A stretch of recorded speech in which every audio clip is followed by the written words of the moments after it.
Sun Jiping has been running a sightseeing orchard in Xiamen, East China's Fujian province. Born and raised in China's Taiwan, he came to the mainland to pursue a career in 2000 and started his farm in Fujian in 2013.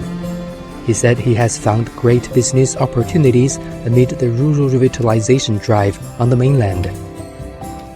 我既然是奔着休闲农业来的，我的规划就是在同一个果园里面，一年四季都有果，随时来有2-3种以上的水果可以采摘。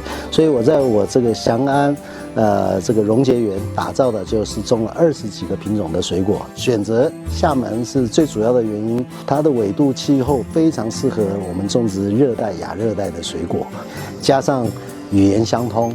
因为从中央到地方，针对振兴乡村，现在都是一个重大政策，而且在积极鼓励和扶持，所以我们像参与进来，在振兴乡村的过程当中，可以体现我们的价值。